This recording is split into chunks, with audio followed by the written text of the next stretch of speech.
သူရွှေညာတာဒီချိုင်ကုန်ကြည့်ပါလားရိုးရိုးသားသဘောနဲ့ရှင်းရှင်းသာပြောတယ်ဘာလဲဖြူနော်လဲဖြူရွှေညာသူရွှေညာသူကျမတို့မြေကိုလာလေဖိတ်ချင်သူရှင်ရွှေညာသူရွှေညာတာဒီချိုင်ကုန်ကြည့်ပါလားရိုးရိုးသားသဘောနဲ့ရှင်းရှင်းသာပြောတယ်ဘာလဲဖြူနော်လဲဖြူရွှေညာသူရွှေညာသူကျမတို့မြေကိုလာလေဖိတ်ချင်သူရှင်မင်းကောင်းလို့ဆိုတာဆန်းတဲ့မြင်တွေ့ရမယ်တူတာဘုတ်ဒီစီမိုးညီမလေးခရဆုံးအောင်ခုရမယ်သူလားရှင်လိုက်ဖို့ပါခြင်းသူအလင်းသိရင်လေးမျက်မှောက်ပြမှာသူတမွန်တဲ့အောင်သွားရောက်တာခုခြင်းသူအလင်းသိရင်လေးမျက်မှောက်ပြမှာသူတမွန်တဲ့အောင်သွားရောက်တာခုခြင်းသူ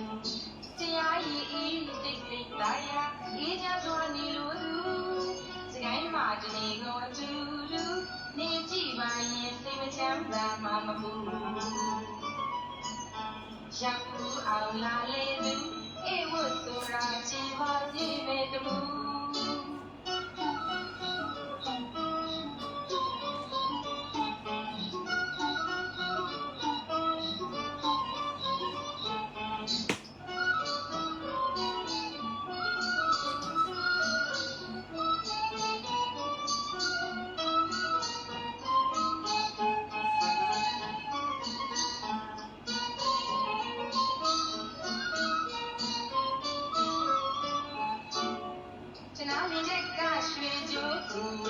တိုင်ချွန်တော်အိုးလေးပါသူစမ်းစာတွေဥပြင်းနေဘူးအညာကြီးကများမြင်နေရင်မယိုးကျွန်တော်မြင်တဲ့ကရွှေကြိုးတိုင်ချွန်တော်အိုးလေးပါသူစမ်းစာတွေဥပြင်းနေဘူးအညာကြီးကများမြင်နေရင်မယိုးဒီကြပါရဲ့ရွှေကုန်သူကျွန်တော်သိရင်လည်းမွေးကြည့်ကြခံစားရအောင်ကျမနဲ့တူကြပါရဲ့ရွှေကုန်သူကျွန်တော်သိရင်လည်းမွေးကြည့်ကြခံစားရအောင်ကျမနဲ့တူ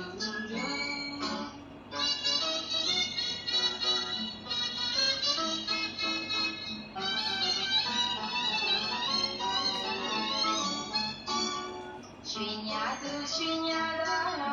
ဒီချိုင်ကုန်ကြည့်ပါလားရိုးရိုးသားသဘောနဲ့ရှင်းရှင်းသာပြောတယ်ဘာလဲဖြူနော်လဲဖြူရွှေညာသူရွှေညာသူကျမတို့မြေကိုလာလေသိချင်သူရှင်မင်းကောင်းလို့ဆိုတာဆမ်းတဲ့မြင်တွေ့ရမယ်တူတာဘုတ်ဒီစီမိုးညီမလေးခရဆုံးအောင်ခုရမယ်သူလားရှင်လိုက်ဖို့ပါခြင်းသူ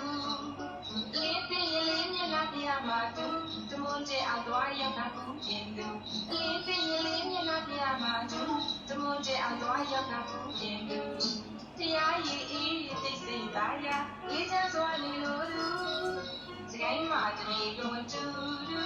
နေကြည့်ပါရင်စိတ်မချမ်းသာမှမဘူးရောက်ဘူးအောင်လာလေသူအေးဝတ်ဆိုတာကြည်ပါသေးမဲ့သူကျွန်တော်မြင်တဲ့ကရွှေကြိုးတိုင်ချွန်တော်အိုးလေးပါသူစမ်းစာလေးဥပြင်းနေဘူးအညာလေးကများမြင်နေရင်မယိုးကျွန်တော်မြင်တဲ့ကရွှေကြိုးတိုင်ချွန်တော်အိုးလေးပါသူစမ်းစာလေးဥပြင်းနေဘူးအညာလေးကများမြင်နေရင်မယိုးဒီကြပါရဲ့ရွှေကုန်သူကျွန်တော်သိရင်လည်းမွေးကြည့်ကြခံစားရအောင်ကျမနဲ့တူလူဒီကြပါရဲ့ရွှေကုန်သူကျွန်တော်သိရင်လည်း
ဟုတ်အားလုံးပဲမင်္ဂလာပါခင်ဗျာဟုတ်ကဲ့ပါဟုတ်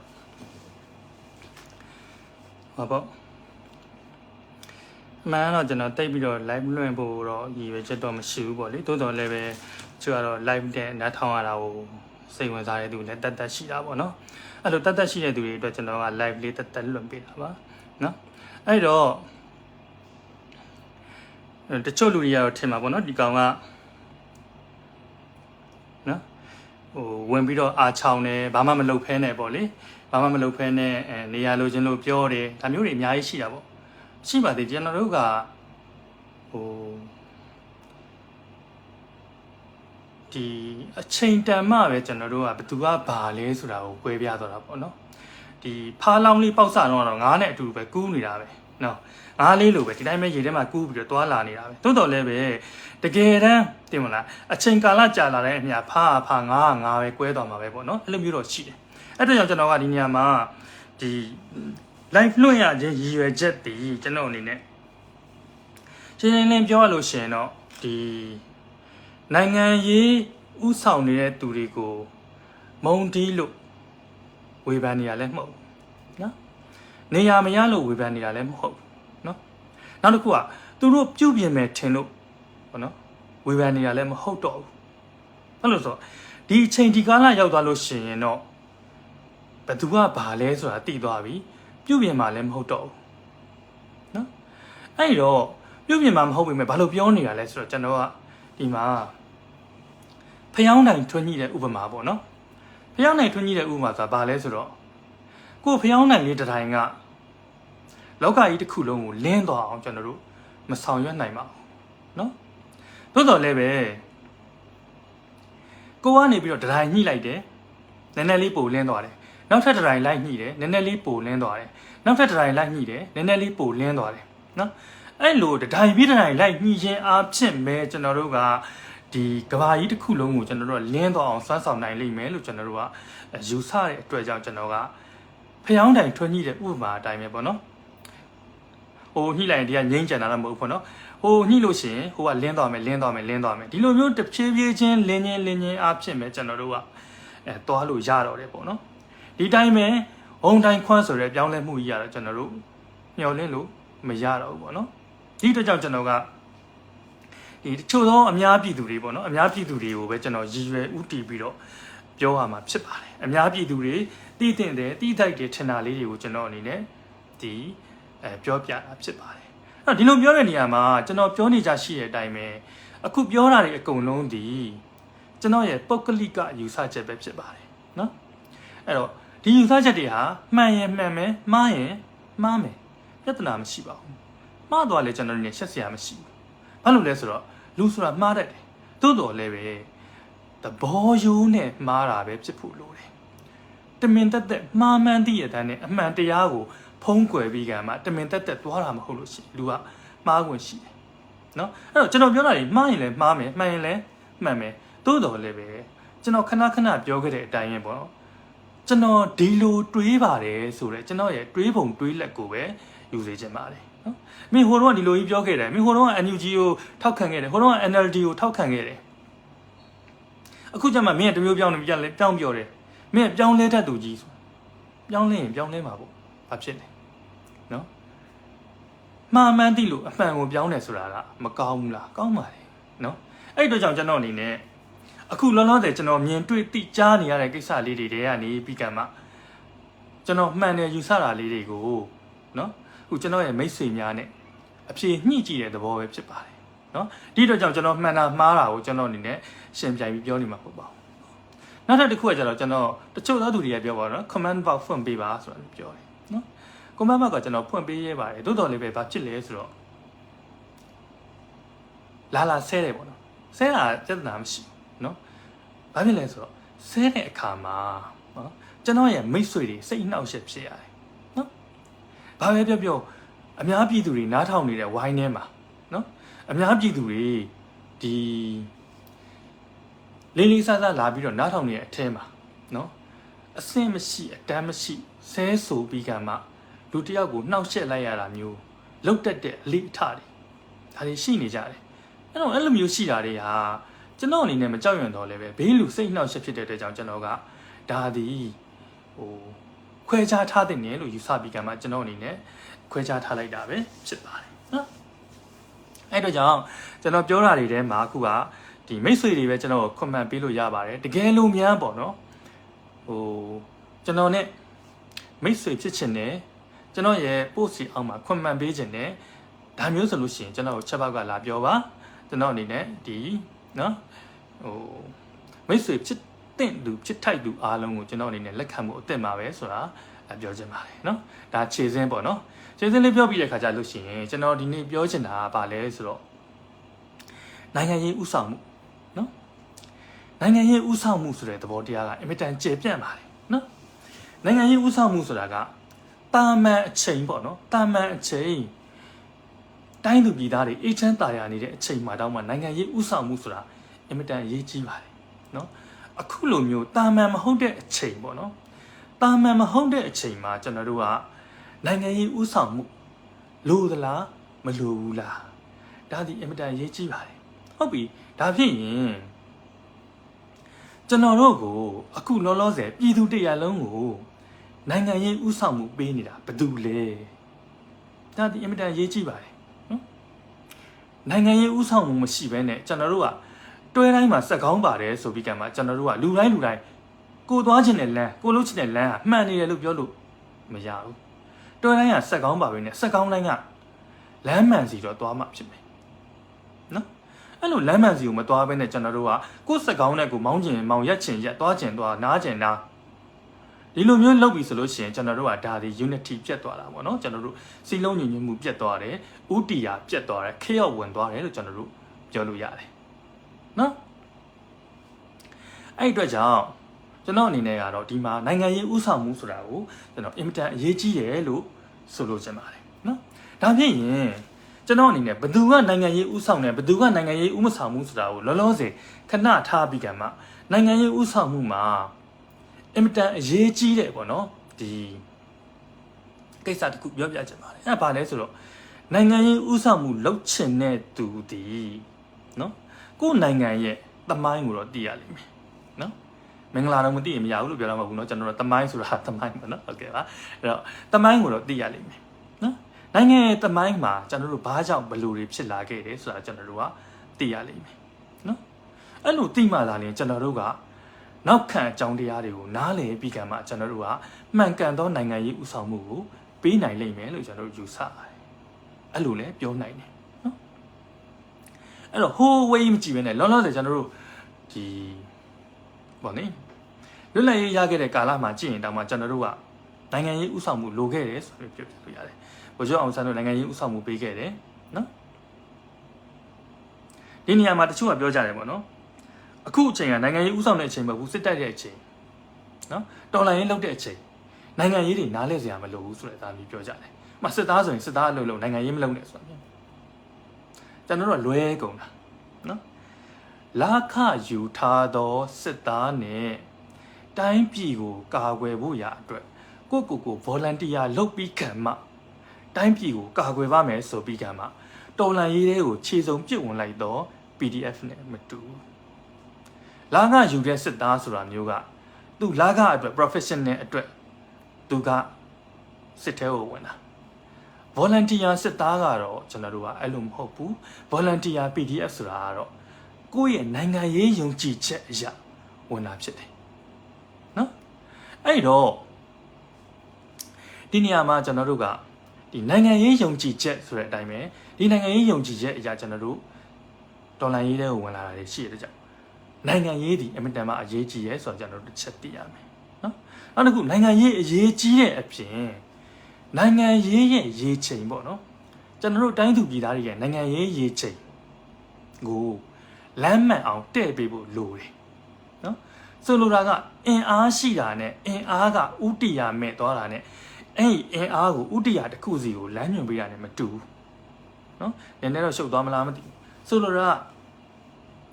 လူတစ်ယောက်ကအားဘလောက်တန်တန်ဒီအားကိုအသုံးမချဘူးမှန်ကန်တဲ့နေရာမှာအသုံးမချဘူးဆိုလို့ရှိရင်ဒါဒီလေလွတ်မှုဆုံးရှုံးမှုပဲဖြစ်တယ်နော်အဲ့တော့ကျွန်တော်ဆိုလိုတာကဘာလဲဆိုတော့ရေလိုင်းနေရလဲအင်အားရှိတယ်နော် ကံမာကြီးတွေကိုဖြိုချနိုင်တယ်နော်ဒါပေမဲ့ဒီရေလိုင်းကံမာကိုမှန်မှန်ကန်ကန်အသုံးမချတတ်လို့ရှိရင်ဘာမှခွန်အားရမှာမဟုတ်အဲ့ဒီရေလိုင်းတွေကိုကျွန်တော်တို့ကမှန်မှန်ကန်ကန်နဲ့ရေစီအားသုံးမော်တာလုံးမယ်ရေစီအားသုံးဓာတ်အားပေးစက်ရုံတွေစောင့်မယ်ဆိုလို့ရှိရင်ဒါဟာလျှက်စစ်ဓာတ်အားထွက်လာတာမျိုးတွေရှိတယ်နော်ဆိုတော့ခွန်အားကိုကျွန်တော်တို့ကမှန်မှန်ကန်ကန်အသုံးချပြီးကံမှာကျွန်တော်တို့ကမှန်ကန်တဲ့လမ်းကြောင်းကိုတည့်ပေးဖို့လိုတယ်အဲ့မှန်ကန်တဲ့လမ်းကြောင်းကိုတည့်တယ်ဆိုတာကိုကျွန်တော်တို့ကနိုင်ငံရေးဥဆောင်မှုပေးတယ်လို့ဆိုလိုရမယ်နော်အဲ့တော့ကျွန်တော်တို့နိုင်ငံရေးဥဆောင်မှုဆိုတဲ့နေရာမှာပေါ့နော်ခုနကတော့ပြောတော့တယ်တိုင်းပြည်ရဲ့တမိုင်းကိုမှန်မှန်ကန်ကန်သိရမယ်ဆိုပြီးပြောအောင်ခုလုံးလုံးစေကျွန်တော်တို့တိုင်းပြည်မှာနိုင်ငံရေးအရာဥဆောင်နေတဲ့ပါတီရှိတယ် NLD ပေါ့နော်ဟုတ်ပြီ NLD ဒီနိုင်ငံရေးဥဆောင်မှုပေးနေတဲ့ပါတီလို့လက်တလုံးအပြင်ယူဆထားအောင်ဘာဖြစ်လဲဆိုတော့ကျွန်တော်တို့ဒီ2000ပြည့်နှစ်ရွေးကောက်ပွဲတုန်းက NLD ပါတီဒီခုနပြောတဲ့တောင်ပြိုကမ်းပြိုတောင်ပြိုကမ်းပြို landslide နိုင်ခဲ့တဲ့ပါတီဖြစ်တယ်ပေါ့နော်နောက်တစ်ခုကဒီစစ်တပ်ကိုဒါတမိုင်းကဘယ်တော့မှညှင်းလို့မရဘူးစစ်တပ်ကိုအကြီးမားဆုံးပေါ့နော်ဒီတမိုင်းတစ်လျှောက်မှာအန်တုတွန်းလှန်ခဲ့တဲ့တွန်းလှန်မှုရစုစည်းနိုင်ခဲ့တဲ့ပါတီဟာလည်း NLD ပဲဖြစ်တယ်ဆိုတာကျွန်တော်ကညင်းစရာမလိုဘူးနော်သို့တော့တကယ်တမ်းအာဏာသိမ်းပြီဆိုတဲ့အခါကျလို့ရှိရင်ဒီ NLD ပါတီဒီမှန်ကန်သောနိုင်ငံရေးဥဆောင်မှုကိုပေးခဲ့သလားဆိုတာမျိုးကျွန်တော်တို့ပြန်စဉ်းစားဖို့လိုတယ်။ဘာဖြစ်လို့လဲဆိုတော့ကျွန်တော်တို့ကအခုတော်လှန်ရေးတွေ3နှစ်ရှိလာတဲ့ချိန်အထိကျွန်တော်တို့ကဘယ်လိုပြောမလဲတော်လှန်ရေးရဲ့အရှိန်အဟုန်ဒီအီနေတာရှိရတန့်နေတာရှိရတိုးတော်တာရှိရပြောင်းတော်တာရှိရနော်ဥတီချက်တွေပြောင်းတော်တာရှိတယ်ဒီတဲ့ကြောင့်ကျွန်တော်တို့နိုင်ငံရေးဥဆောင်မှုဆိုတဲ့အပိုင်းကဏ္ဍကိုကျွန်တော်တို့တိတိကျကျပြန်ပြီးတော့စဉ်းစားဖို့လိုမယ်ဆိုတာမျိုးကျွန်တော်တို့ကပြောပြလို့ရတယ်နော်အဲ့တော့ဒီနိုင်ငံရေးဥဆောင်မှုဆိုတဲ့အချိန်မှာတာမန်အချိန်ကိုခဏထား2021ခုနှစ်ဖေဖော်ဝါရီလ1ရက်နေ့စစ်တပ်ကအာဏာသိမ်းလိုက်ပြီးဆိုတာနဲ့တပြိုင်နက်တည်းနော်ဒီ political party ဖြစ်တဲ့ NLD ဟာနိုင်ငံရေးဥဆောင်မှုကိုပေးရတော့မယ့်အချိန်ရောက်လာတယ်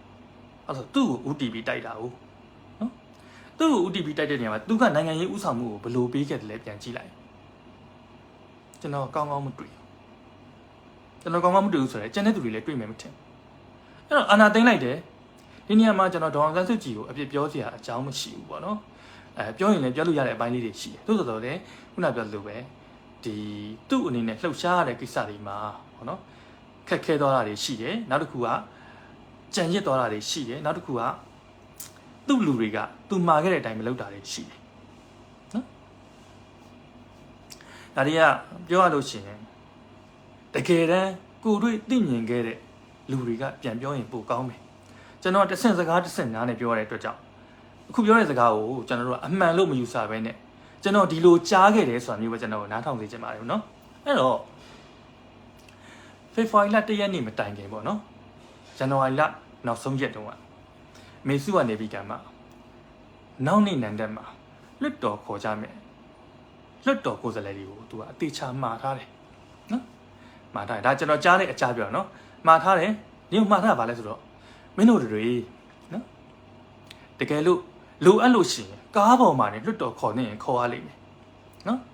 ဒီလွတ်တော်ကိုသွားတဲ့စီမံရိပ်တာနဲ့လွတ်တော်ကိုသွားတဲ့ကားပေါ်မှာနေလွတ်တော်ခေါ်နေခေါ်ရလိမ့်မယ်ဘယ်လောက်ထိမှားသွားလဲဆိုတော့မင်းတို့တွေရေဘူးထဲမှာရေတွေပါဖြည့်ထားအစားအသောက်တွေပါအစင်းနှင်းကျင်ထားကြာရင်ကြာသွားနိုင်တယ်ဒါသူ့အတွေ့အကြုံနဲ့ရှင်းပြီးပြောတာပေါ့နော်ဆိုတော့ကျွန်တော်တို့ကလွတ်တော်ခေါ်ဖို့ဒီအမတန်အရေးကြီးတယ်ဆိုတာမျိုးသူကမှားခဲ့တယ်နော်သို့တော်လည်းအသေးစိတ်အစီအစဉ်ကိုအသေးစိတ်အစီအစဉ်ကတော့သူ့မှာရှိလိမ့်မယ်ထင်တယ်ဒါကျွန်တော်ပြောနားထောင်နေရကြမှာအသေးစိတ်အစီအစဉ်ကိုတယောက်တော့လွတ်တော်ကိုယ်စားလှယ်ကိုမှားခဲ့တယ်နော်ရေးကြည့်တယ်လွတ်တော်ရဲ့စီပင်ထဲကနေပြီးတော့စီပင်ရိတ်တာတွေကနေဘယ်ကိုမှမသွားနဲ့နော်အရေးကြီးတယ်အမတန်ရေးကြီးတယ်နော်ဒီလိုမျိုးပြောတယ်နောက်အသေးစိတ်အစီအစဉ်တစ်ခုကိုသူ့ရဲ့ဒီနီးစပ်တဲ့လွတ်တော်ကိုယ်စားလှယ်ကိုအသေးစိတ်အစီအစဉ်မှားခဲ့တယ်တိုးတော်လည်းပဲဘာဖြစ်သွားလဲဆိုတော့အဲ့ဒီအသေးစိတ်အစီအစဉ်တည်တဲ့လွတ်တော်ကိုယ်စားလှယ်ကအဲ့ဒီညမှာစီမံရိပ်တာကိုလာမဲ့အေးဘူးသူကသူ့အကြောင်းပြချက်သူရှိရင်ရှိမှာပေါ့နော်အဲ့တော့ညနေနာရီလောက်ကြီးကိုစစ်တပ်ကကားတွေနဲ့စီမံရိပ်တာကိုဝိုင်းလိုက်တဲ့ချင်းချာသူကအထက်ကိုပြန်ဝင်လို့မရတော့ပြန်ဝင်လို့မရတဲ့ခါကျဘာဖြစ်သွားလဲဆိုတော့ အသေးစိတ်အစီအစဉ်တွေကအပြင်ကိုရောက်နေတဲ့လွှတ်တော်ကိုယ်စားလှယ်ရဲ့လက်ထဲမှာရောက်နေပြီးကြမှာအထဲကလွှတ်တော်ကိုယ်စားလှယ်တွေကဘာအစီအစဉ်မှမရှိပဲဖြစ်သွားတယ်ဒါဒီသမိုင်းနော်အဲ့တော့လွတ်တော်ကိုယ်စားလှယ်ဘယ်သူလဲဆိုတာအားလုံးလည်းသိရင်သိမှာပေါ့လေအဲ့တော့သူကအခုလောဆယ်အမေရိကမှာရောက်နေပြီထားပါတော့နော်အဲ့တော့အသေးစိတ်အစီအစဉ်မရှိတဲ့ခါကျလို့ရှိရင်လွတ်တော်ကိုယ်စားလှယ်တွေကစီမံအဲ့ဒီတိုင်းမှာပိတ်မိနေကြတယ်နောက်ဘာဖြစ်သွားလဲဆိုတော့ဒီစစ်ကောင်စီကနေပြီးကမှအင်တာနက်တွေဖြတ်တယ်ထားပါတော့ဖြတ်တယ်ဆိုပြီးနေကင်းတော့ကြာပြန်ရတာပေါ့လေနော်အဲ့တော့လွတ်တော်ကိုယ်စားလှယ်တွေကအချိန်ရရတဲ့ခါမှာသူတို့ဘာလုပ်မလဲစဉ်းစားတဲ့ခါကျလို့ရှိရင်ဘာမှမလုပ်ဘူးနော်82နာရီကျင်းပေါ့လေဒီခါမှာကျွန်တော်တို့တချို့ကပြောကြတယ်ပေါ့နော်ဒီ82နာရီကျင်းမမိတော့ဘာဖြစ်မှာလဲဆိုတာမျိုးပြောကြတယ်အဲ့ဒါမှားတယ်82နာရီကျင်းမမိတဲ့အခါမှာဆိုလို့ရှိရင်အများကြီးလုပ်လို့ရတယ်ကျွန်တော်တို့က golden hours golden time လို့ခေါ်တယ် golden time ဆိုတဲ့သဘောတရားကဘာလဲဆိုတော့စောစောစီစီတိလေအဲ့ဒီအချိန်ကပိုတန်ဖိုးဖြစ်တယ်နော်ဥပမာပြကျွန်တော်တို့ဦးတက်ပေါက်တယ်ဘယ်ထဲမှာဦးတက်ပေါက်သွားတယ်ဦးတက်ကဦးတက်ကလေးကအပြင်ကိုပေါက်ထွက်သွားပြီအထက်ကအစာချေတွေကဦးဘိုက်ခေါင်းထဲမှာပြန့်သွားတယ်ပေါ့နော်စောစောတိလေယောဂပြန့်နှံ့မှုအချိန်နည်းလေလေအဲ့ဒါကျွန်တော်တို့ကဒီ82နာရီဒီကျွန်တော်တို့က golden hours ခေါ်တယ်နော်အင်မတန်မှအဖိုးတန်တဲ့ရွှေအချိန်တွေအကုန်လုံးကိုကျွန်တော်တို့လက်လွတ်မခံလိုက်ရဘူးအကုန်လွတ်သွားတယ်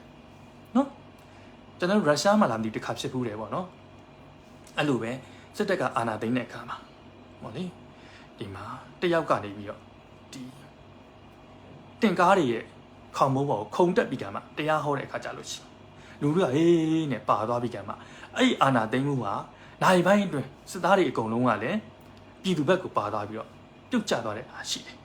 နော်အဲ့တော့ဆိုတော့ကျွန်တော်တို့က golden hours ချိန်မှာလွတ်တော်ကိုယ်စားလှယ်ဘာလုပ်နေလဲ post တင်တာပေါ့နော်ကျွန်တော်တို့နေကောင်းပါတယ်ကျွန်တော်တို့ဘာမှဖြစ်ပါဘူးအထုပ်ပြင်ထားပါတယ်ဟုတ်ပြီဒီနေရာမှာကျွန်တော်ကလွတ်တော်ကိုယ်စားလှယ်အတွေ့အကြုံရှိတော့လွတ်တော်ကိုယ်စားလှယ်အငယ်တွေကိုကျွန်တော်မပြောလို့ဘူးသူတို့ကဘာလဲဆိုတော့အချို့နေရာတွေမှာသူတို့ကဒီနိုင်ငံရေးအတွေ့အကြုံမရှိကြဘူးပေါ့နော်သို့တော့နိုင်ငံရေးအတွေ့အကြုံဘာဝတဲ့ CEC လိုဟာမျိုးတွေအများကြီးရှိတယ်သူတို့ကဘာလုပ်လဲဘာလုပ်အဲ့တော့ဘာလဲဆိုတော့ပြောပါလေကျွန်တော်ဒီနေရာမှာနာမည်ထည့်ပြောမယ်ပေါ့နော်ဒါမဟုတ်ရင်လည်းကျွန်တော်မဟုတ်ဘူးလို့ကျွန်တော်ညင်လို့ရတယ်ကျွန်တော်အကြားကိုပဲပြောတာနော်ကျွန်တော်ကြားတဲ့အကြားပဲနော်ဥအောင်ကျင်ညွှန်းရနေပြီးကမှကိုမြညံလာစိုးနေနော်ကိုမြညံလာစိုးဆိုတာကကျွန်တော်တို့ NLD လုတ်တော်ကိုဆိုတယ်ပေါ့နော်သူ့အကိုကိုမြဝနာဆိုတာအခုလောလောဆယ်မှာသူကစစ်တပ်ကနေပြီးကမှအခုဒီကာမဝါပေါ့နော်ကျမကြီးဝန်ကြီးဌာနမှာသူကအုပ်စီးနေပေါ့နော်ဒါပါတော့အဲ့တော့သူတို့ကဘာပြောလဲဆိုတော့ကိုမြဝနာဆိုကကိုမျက်နှာလာဆိုတာဒီ2000ချေဦးကြီးကိုလှန်လာပြီးကတစ်ဖြက်လှန်ပြီးတော့ဘယ်လိုလုပ်လို့ရလဲကြည့်နော်ဥအောင်ကျုံညံပါလဲဆိုတော့ဒီကောင်လေးအာနာသိမ့်ခိုင်လာတစ်နှစ်ပေါ့ကွာတစ်နှစ်ကျော်လို့ရှိရင်ငါတို့ပြန်ရမှာပဲဖေရအဲ့ဒီအချိန်မှာတချို့သောလွတ်တော်ကိုယ်စားလှယ်ပြောခဲ့တာရှိပါတယ်ဒီလိုတစုတဝေးတန်းရှိနေတဲ့အချိန်မှာလွတ်တော်ကြီးကိုခေါ်ချလိုက်လို့ရှိတယ်ဖမ်းရင်တော့ဖမ်းမယ်နော်မဖမ်းဘူးပြောတာမဟုတ်ဘူးဖမ်းတာပြဿနာမရှိဘူးဘယ်နှပြဿနာမရှိဘူးငါတို့ဖမ်းခံရမလားဆိုလို့လာမေးမယ်ကိုယ်စားလှယ်လေကျွန်တော်တို့ကပြည်သူမှမဟုတ်တာအဲ့တော့အဲ့ဒီလိုဟောပြတဲ့အချိန်မှာအဲ့ဒီလွတ်တော်ထဲမှာပိတ်မိနေတဲ့3ရက်လုံးဘာရလက်မှမထွက်ခဲ့ဘူးနော်ဘာရလက်မှမထွက်ခဲ့အဲ့တော့ဒီချိန်မှာတချို့သောဝန်ကြီးချုပ်တွေပေါ့နော်ဝန်ကြီးချုပ်တွေပါတွေကိုအိမ်မှာဒီဖမ်းထားရနေပြီးကမှအကျယ်ရုပ်နေနဲ့လွှတ်လိုက်တဲ့ခါမှာတချို့နိုင်ခင်တွေမျိုးထွက်ပြတယ်နော်တို့တချို့သောသူတွေကတင်မလားအင်ကြီးအနီတွေဝတ်ပြီးလမ်းမတက်ဆန္ဒပြမယ်ကြားနေတယ်နော်ဒါတွေကကျမတို့ပါတီရဲ့လူတွေမဟုတ်ပါဘူးနော်ထားပါတော့ကျွန်တော်အရန်ကြီးမပြောတော့ပါဘူးအဲ့တော့ဆိုလိုတာကဒီမှာဒီ important တမိုးရှိတဲ့ golden hours ဒီမှာကျွန်တော်တို့ကဂျင်းနေမိတယ်မိပြီးကမှဒီဂျင်းတွေကိုကျွန်တော်တို့ကမဖယ်ထုတ်ဖဲနဲ့ကျွန်တော်တို့ကလွတ်တော်ကိုယ်စားလှယ်တွေဟာစုစည်းပြီးသားဘဝကနေပြီးကမှမင်းတို့တွေပြန်ကြတော့ဆိုကားတွေစီစဉ်ပြလိုက်တဲ့ခါမှာအကုန်လုံးပြန်ကျဲသွားတယ် important အရေးကြီးတဲ့အင်မတန်တန်မိုးရှိတဲ့စုစည်းမှုကိုမယူခဲ့ကြအောင်ရိုးရိုးလေးပြောရလို့ရှိရင်တိုးတိုးတိတ်တိတ်သဘောတူညီမှုတစ်ခုကိုတောင်းမှကျွန်တော်တို့မယူခဲ့ကြအောင်ပြီးကမှကျွန်တော်တို့ဘာဖြစ်သွားလဲဆိုတော့တချို့သောလွတ်တော်ကိုယ်စားလှယ်တွေကထအော်တယ်ပေါ့နော်စုရွေးလွတ်နော်မေစုပြန်လွတ်ပြီနော်ရွေးကောက်ပွဲရလက်ကိုအကောင့်ထဲပေါ်လွတ်တော်ပြန်ကျင်းပနော်ဒါလေးလုပ်တယ်အဲ့တော့ကျွန်တော်တို့ကဘာလဲဆိုတော့ကျွန်တော်ပြောချင်တဲ့သဘောတရားက တိုင်းပြည်ရဲ့အကြီးဆုံးသော political party ကနိုင်ငံရေးဥဆောင်မှုမပေးခဲ့ဘူးဆိုတာမျိုးကျွန်တော်ပြောချင်တာနော်နောက်ပြီးထားပါတော့အခုကျွန်တော်တို့ဒီ CRPH ထဖွဲ့တယ်ဒါဖွဲ့တယ်မဖွဲ့ရဘူးဖွဲ့ကောင်းတယ်ကျွန်တော်တို့ကဒီချိန်မှာနိုင်ငံရေးခေါင်းဆောင်မှုလိုနေတဲ့အချိန်ဖြစ်တယ်နိုင်ငံရေးခေါင်းဆောင်မှုလိုနေတဲ့အချိန်ဖြစ်လို့ CRPH ဖွဲ့တော့ကျွန်တော်ဝမ်းသာအားရထောက်ခံခဲ့ကြတယ်သို့တော်လည်းပဲ CRPH တင်မယိုသားဘူးမယိုသားဘူးဆိုတော့ကျွန်တော်ကအဲ့ဒီတော့ကယိုသားတယ်လို့ကျွန်တော်တို့ကခံယူရင်တောင်ရတယ်သို့တော်လည်းပဲဘာဖြစ်လဲဆိုတော့အဲ့ဒီတော့က CEC တယောက်မှမပါဘူး NLD ပါတီရဲ့ CEC တယောက်မှမပါဘူးအဖမ်းခံထားလို့ထားအောင်ဖမ်းခံထားတဲ့သူထားအောင်အဖမ်းမခံရတဲ့ CEC ဥအောင်ကြည်ညွန့်တို့ဘာလို့မပါတာလဲသူတို့ကဒီအချိန်မှာဘာမှမသိသေးတဲ့အချိန်မှာနော်ခက်လေလွတ်တော်ကိုယ်စလဲ4-5ယောက်နဲ့သူတို့ကျိုးစရာကမယ်လွတ်တော်ကိုယ်စလဲ10ယောက်လောက်ပေါင်းပြီး15ယောက်လောက်ကနေပြီးကမှ CRPH ကောက်ဖွဲ့တယ်နော်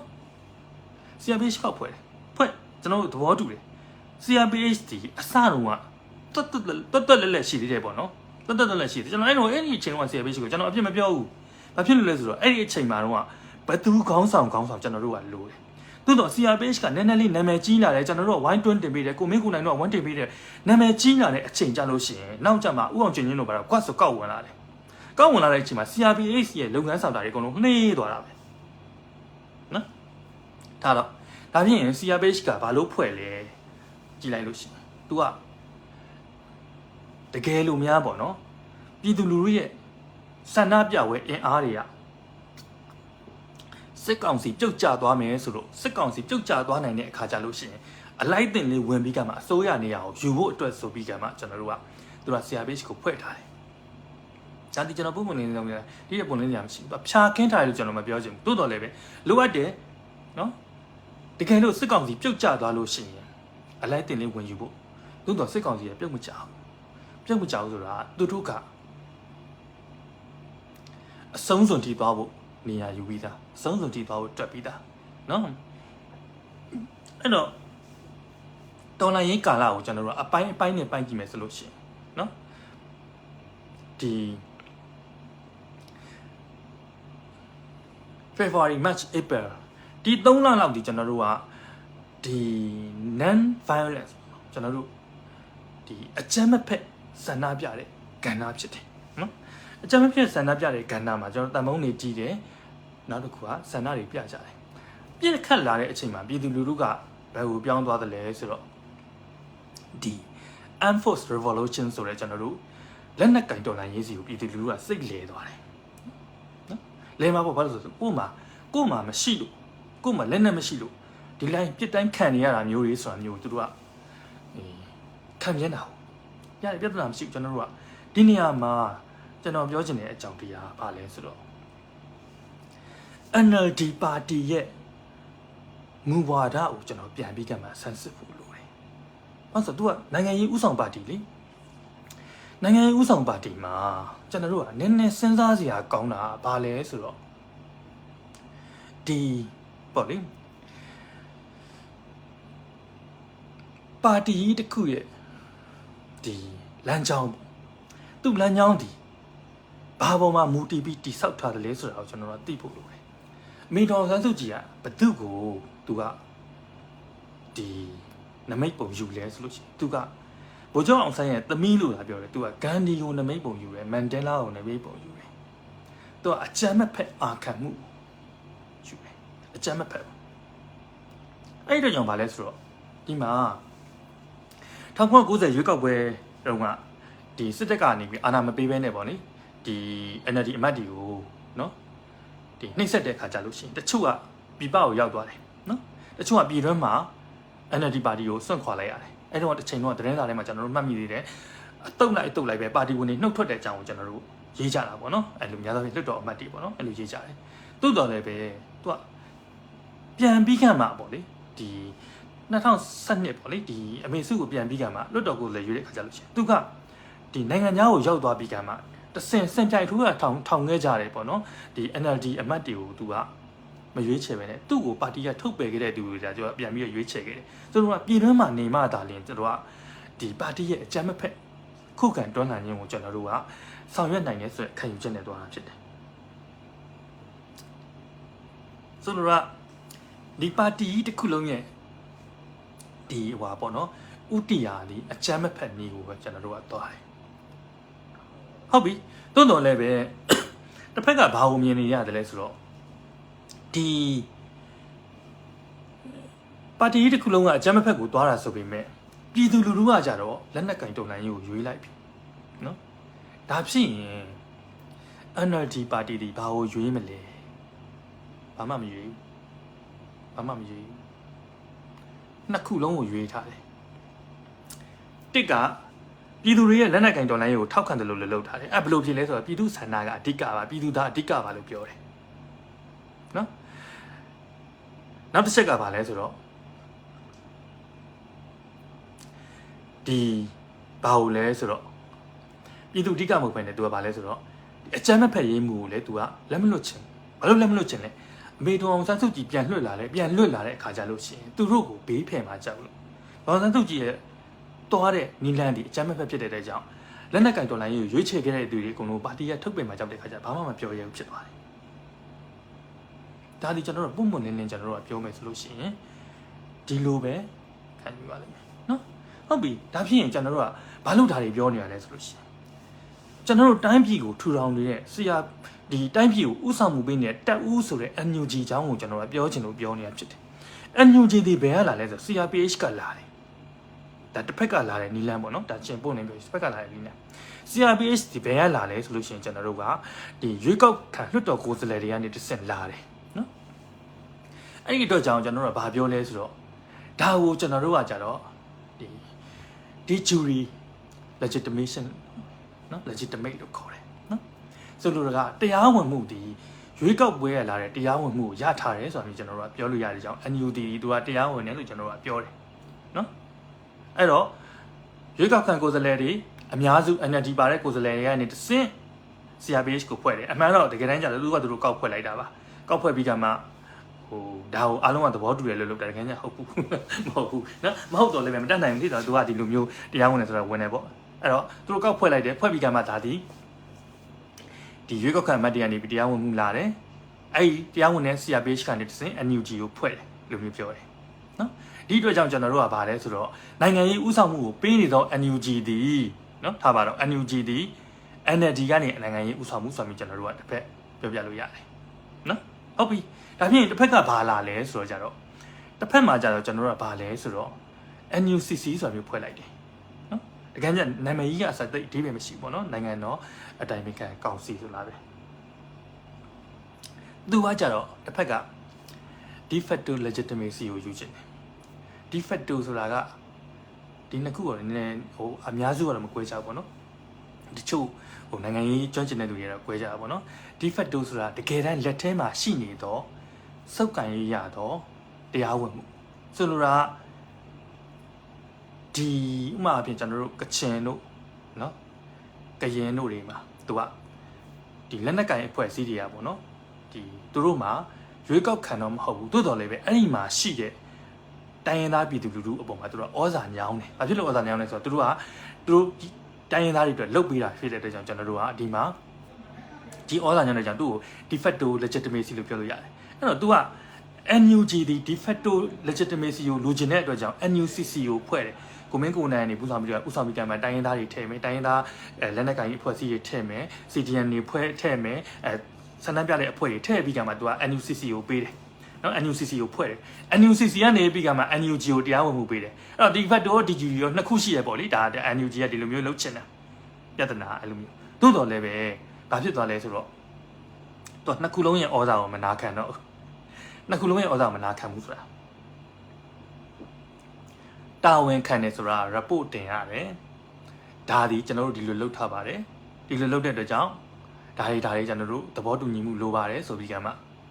သဘောတူရင်တူတယ်မတူပြောတယ်ခုက NUG ဒီ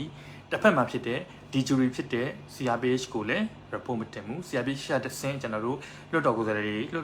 တစ်ဆင့်ပြည်သူကိုလည်း report မတင်ဘူးတစ်ဖက်မှာရှိတော့ de facto ဖြစ်တဲ့ကျွန်တော်တို့ NUCC ကိုလည်း report မတင်ဘူးသူကထင်ရဆိုင်အစိုးရဖြစ်သွားတာပေါ့နော်ထင်ရဆိုင်အစိုးရဖြစ်နေတယ်နော်ဒါဒီကျွန်တော်အရှင်းဆုံးပြောတာထင်ရဆိုင်အစိုးရသူ့မှာသူ့ကိုထိန်းကွနိုင်သောအင်အားဘယ်သူမှမရှိတော့ဘူးထိန်းကွနိုင်သောအင်အားမရှိထိန်းကွနိုင်တဲ့အင်အားမရှိလို့ရှိရင်သူ့ကိုယ်သူထိန်းလာဆိုသူ့ကိုယ်သူလည်းမထိန်းဘူး ဒါနောက်မှပြောမယ်ပေါ့နော်ဆိုတော့ကျွန်တော်ကနည်းနည်းတော့ပြောချင်တာတွေအများလို့ရှည်တယ်ဆိုလို့ရှိရင်ကျွန်တော်မျက်ဖက်ကပြန်ဆက်မယ်ရလားမသိဘူးအရန်တော့ကျွန်တော်ဟိုဘယ်လိုပြောမလဲဆိုတော့တချို့ဟာလေးတွေကအသေးစိတ်လေးပြောပြမှာအတိမှန်မလို့ကျွန်တော်ပြန်ပြီးကမှအစချီရဖြစ်ပါတယ်နော်အဲ့တော့ကျွန်တော်ပြောချင်တာကဘာလဲဆိုတော့ဒီမှာနိုင်ငံရေးဥဆောင်မှုပေးရမယ့်အဖွဲ့အစည်းဒီနိုင်ငံရေးဥဆောင်ရမယ်ဆိုတာဘယ်သူ့မှတာဝန်မခံတဲ့ထင်ရှားဆိုင်အဖွဲ့အစည်းဖြစ်လာတယ်ကျွန်တော်ဒီစကားကိုတီးပြောရတော့ထင်ရှားဆိုင်အဲ့ဒါဘယ်သူရဲ့သဘောတူညီချက်နဲ့လုပ်တော့ဘယ်သူ့မှသဘောတူညီချက်မရှိဘူးသူကသူလုပ်ချင်ရလုပ်ပြီးကမှဒီချိန်ကြီးကဘာဖြစ်တယ်ညာဖြစ်တယ်ပြောတာဒါဒီကျွန်တော်ထင်ရှားဆိုင်ပဲနော်အဲ့တော့တစ်ချက်ပြန်ပြောကြည့်အောင်အဲ့တော့ဒီနေရာမှာ